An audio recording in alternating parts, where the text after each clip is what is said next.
On Monday, August 31st, 2020, a screenshot was uploaded onto Bad Women's Anatomy. It received 12.9K upvotes and was subsequently cross-posted to R as a Black Man under the title Incel Pretends to be a Woman, and it received 1.6K upvotes. But an incel didn't write this. I did. I am 25 years old. I am biologically female, and this is a story that happened to me when I was 19 going on 20. I did actually get to see a gynecologist about this, and I think you guys might be interested in what she had to say.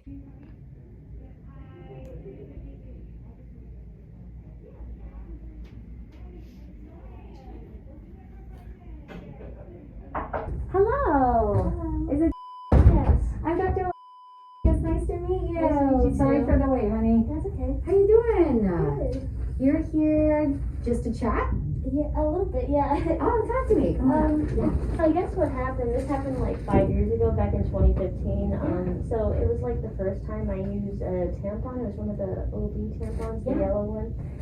So prior to that, I'd always used pads, but you know, I had a water aerobics class, and first I thought I was going to use like this really heavy tampon, like on a day when I had a really heavy flow, but then I was like, okay, I'll put it in, you know, when I have a lighter flow, you know, I changed my mind, and I guess what happened, I went to my water aerobics class. It kind of felt really weird when I put it in, but I mean, it wasn't anything too bad. I went to my physics class, you know, I was sitting down for 3 hours, and then when I got up, like there's a puddle of like water on the chair, and I think I realized while I was cleaning it up, like, oh, this is pool water, and so I like really sanitized that chair after I got out, because I didn't know I was going to be using it next. And then I went to a bathroom, like I pulled the tampon out, and like it was like, I don't know, a piece of, you know, like labia came out with it. Labia? Yeah, or something, a piece of Tissue? or a piece of skin came out with it. Okay. I couldn't tell you like what part of the body it was, but I didn't know this could happen. I called my mom, and I was like, yeah, something weird happened, and she was like, oh, don't worry about it, this is normal, it's okay. And I, like, previously I didn't think that putting anything inside would lead to a change in like this, and now I get like kind of weird, I wouldn't say symptoms, but like whenever I go to a pool now, I feel water going inside. I previously never felt that. Yeah. And then when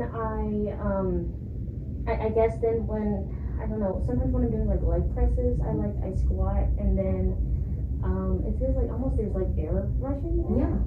And then when I, you know, and then sometimes when I extend, I feel this pinching feeling, like something's being pinched. And I guess the overall feeling is that it's different. It's a little bit, I don't know, like looser than it was before, and that's just like. How long ago did this happen with the tampon? 2015, so that was 5 years ago. Oh wow, okay. Yeah, so I mean, it's not painful, it's just all. And you're still having periods, right? Everything's normal. Good. You might have, because you're not sexually active, right? Yeah. You might have broken your hymen. Oh, so really? Okay. So that's usually what the sensation you're describing, because you know what that is. The hymen, it's like the hymenal ring. Yeah, I've heard of it. I thought that was a little bit like further up, but maybe not. It's usually further up, yes, but once you put a tampon in, you're breaking the seal, basically. Really?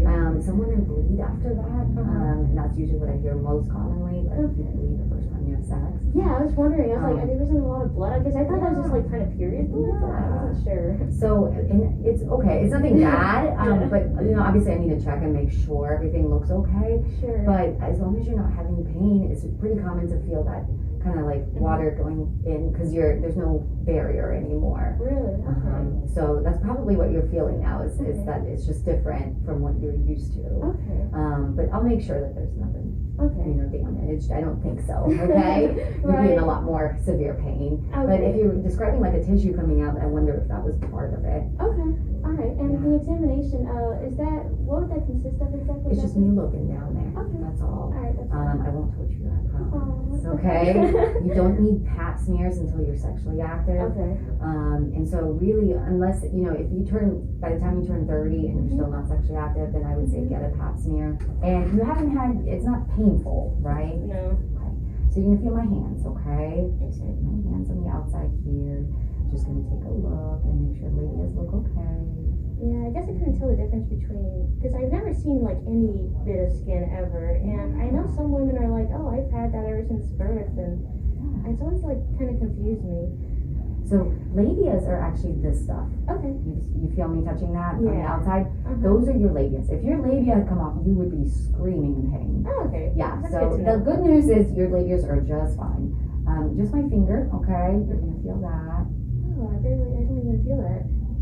You don't feel it? No, not really, yeah. Good. Yeah. Everything feels pretty normal, okay? There is that flap of skin that does stick out now. Is that, Flap of skin on the outside here. yeah, it's like, I can't, yeah, it's Do like, you wanna show me? Are you Yeah. okay to show me? yeah, that's fine. Do you So wanna reach? Yep. maybe There you like, go. I think it's like, I guess it's like this one, because that definitely wasn't there before. Is that? That's your labia. That is labia. And it's totally normal. It's probably just your development that it's labia majora, okay? One side can sometimes be a little longer than the other side because you have a little more on the left side compared to the right side, which is perfectly normal, okay? So that was the one that kind of came out after I pulled out the tampon. Is that normal or? You might not have noticed it, it may have been tucked in, and maybe it was just after the tampon came out, you just noticed it more, and maybe it was kind of tucked in like this. Okay. So, but yeah, it doesn't look abnormal, it's just part of your normal development. Yeah. Everything looks very healthy, okay? Okay. And I suspect that maybe the hymen was broken because I don't feel that membrane right there. Okay. So that's probably what happened, honey. Okay. Okay? That's good. You can scooch back, but that's good news. Everything looks A-okay. And so when I'm swimming, I just gotta get used to that water You feeling? gotta get used to it. Okay. There's no barrier there anymore. All right. But it's perfectly normal. Welcome to all the fun things at Oh. womanhood, okay? That's fun. Yeah. You have questions for me? Oh, I guess, so if I were to become sexually Yeah. active, I wouldn't have to worry about anything else being knocked loose or anything or whatever happens. It's perfectly fine. Women always, when you see labias, they always show pictures of these perfect things that are Yeah. closed.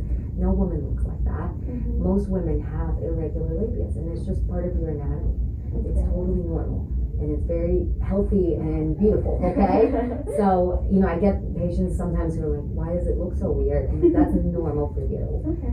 So one side just looks a little bit more than the other, and it's just part of your anatomy. Okay, so there's no more labia just affixed to any tucked inside, it's all You're out now? Totally normal, yep. Okay. And it may just be that maybe you felt it more, maybe the hymen, it was just kind of tucked in somehow, I don't know, but either way, it doesn't look torn, it doesn't look abnormal. Okay, alright, that sounds good. And it has no impact on sex. Okay, sounds great. Okay? And guess what? When you ask guys about labias, they don't care. They pretty sure that they don't care about other stuff. So That's good to know. yeah. Well, it's nice to meet you. Nice to meet you too. Thank you for the help. Yeah, of course. I'm always here if you ever have questions about sex or when you're ready to have sex and all of that. Okay? Sounds good. Thank you. Don't work too hard. Coming out when you're ready, honey.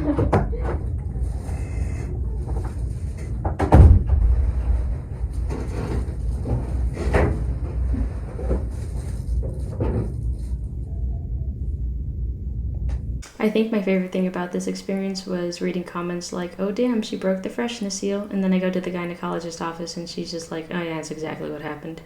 And that is the point I was trying to get at in my original post, that the dichotomy between real life and the internet, it can just be so jarring sometimes. There were actually 2 people I found on this subreddit who did know what I was talking about, and I'll link them down below. And somebody came up with a really good thought. They said, yikes, this is why I advocate for equal sex ed. I think it should be mandatory. If this isn't done correctly or at all, it can really mess up lives. And just speaking for myself, I wouldn't say that my life is messed up, but given the educated choice, I would not have chosen to break my hymen with a tampon. It would have been for when I was ready to have sex with a partner. And I don't really believe that you can have full autonomy over your body if you have inadequate knowledge about it. In high school, I remember that one sentence in my book that said, oh, you can, tear your hymen in a number of ways. It can be from horse riding, bike riding, obstacle courses, jungle gyms, gymnastics, dance, karate.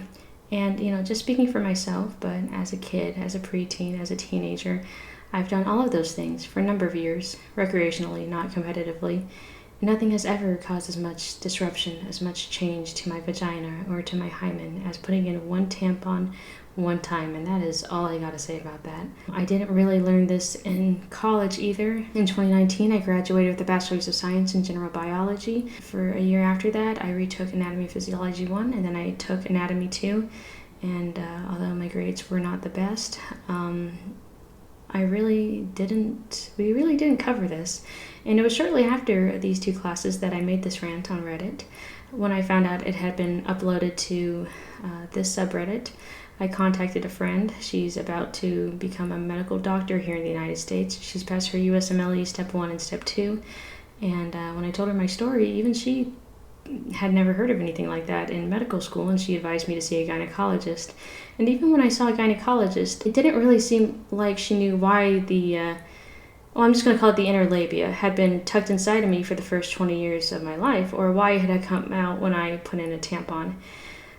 So this isn't something I really blame people for not knowing. I wouldn't have known it if it hadn't happened to me. So I suppose you can make the argument that, well, if incels didn't exist on the internet, and if I didn't sort of sound like an incel when I told this story, then this wouldn't have happened. But the thing is, I don't blame incels for this, because incels didn't have anything to do with it.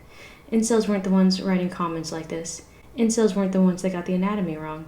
And incels weren't the ones that made such an insular, self-righteous community that real women with real experiences cannot share them without fear of being vilified by the very people claiming to understand their anatomy. And no matter what side of the argument you're on, if you start with a conclusion and then cherry-pick the evidence to fit that conclusion, if you use inductive reasoning to say that what applies to a certain percentage of women must be true for all women, you're going to miss some people. You're going to overlook their stories, and you're going to alienate them because they don't fit within that idealistic worldview that you've constrained yourself to.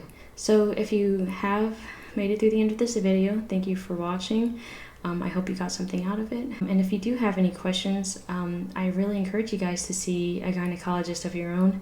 I know that particularly in the United States, healthcare costs are criminal, but I really think that you guys might benefit from having at least one source from someone who isn't on the internet. So if this has happened to you, or if you think this might have happened to you, you're not crazy. And you're not alone, and this is just one small piece out of a much bigger picture. I'm not your friend or anything.